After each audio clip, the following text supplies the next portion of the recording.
That is how you show up. Period. That is how you show up. I don't want anyone else to show up in any other way. I don't even want monetary donations. I want people to show up just like that. So, Rise movement.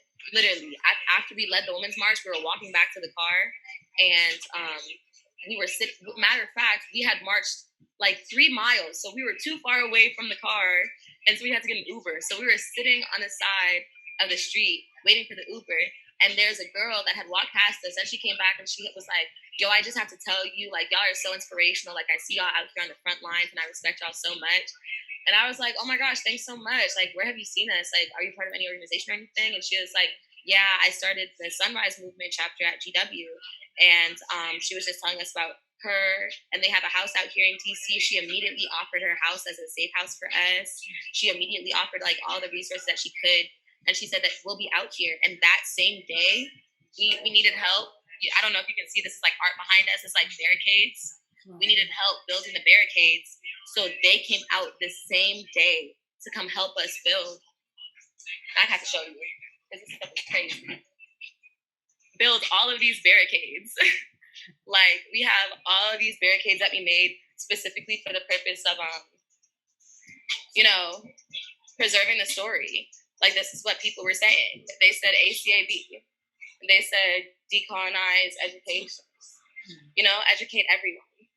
And so they helped us. Barricades, this is what you're trying to figure out where you're going to put them at.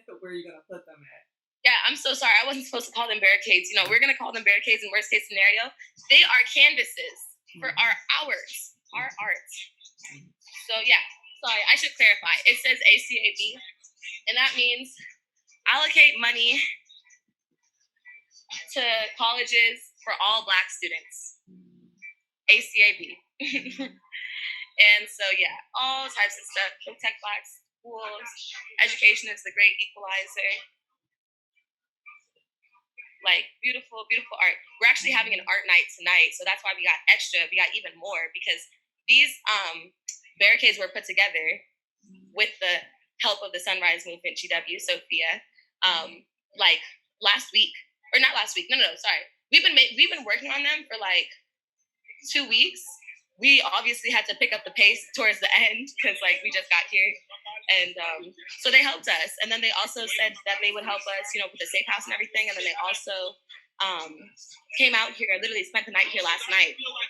And so that is what I have to tell the students of the future. That is how you show up. Period. That is how you show up. I don't want anyone else to show up in any other way. I don't even want monetary donations. I want people to show up just like that. So, and so does DeAndre. Oh, and this is the last thing that I want to say to the students. Make sure that you get advising from phenomenal people that know and will tell you what is wrong. Even if you think it's right, they will tell you when you're doing something wrong. We don't know everything. And we need to humble ourselves a lot from where we are right now. And so I want you to say something. He's eating a salad. But I have an amazing friend of mine here, DeAndre, and I'd love for him to introduce himself. So please, if you're okay, this is a podcast. Okay. Hey, hello, DeAndre. what's up? How are you? Nice to meet you. I'm DeAndre. Nice to meet you as well. So I'm inspired this week by some amazingly phenomenal movers and shakers who don't mind challenging the status quo, who don't mind standing up to the system, and who don't mind sleeping out in the cold to advocate for what we really believe in. Mm-hmm. We believe in Black education. We believe in educational equity. We believe in Black lives truly mattering via educational experience, exposure, and quality. And this week has really showed who's dedicated to the cause, who's dedicated to educational equity, and who's really to advocate so that we can move our mission forward, push this cause forward, and really start to see change.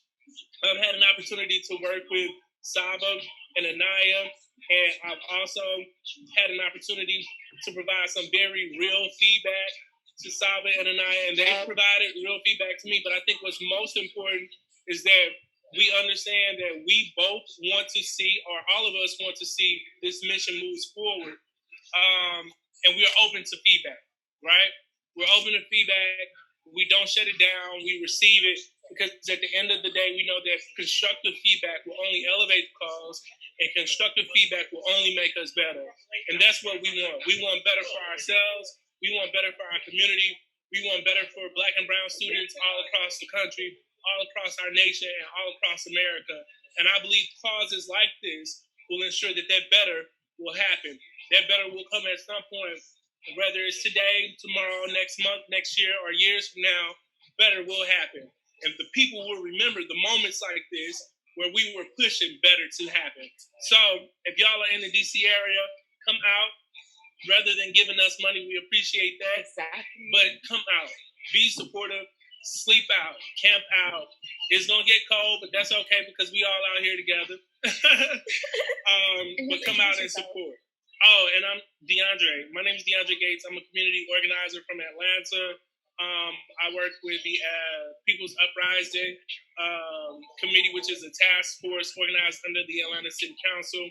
I'm also an execution strategist for the Live Movement, and I'm a good friend of Saba and Anaya and Tim McDonald, Mr. Howard University. Yes, and we were just talking about it too. Mr. 44th Miss Howard University. So thank you so much. Thank you so much, DeAndre. I know I'm kind of long with it. I'm sorry about that. No, it was what do you want to tell to the future kids. So that's it. He took the words out of my mouth. I literally could not have said it any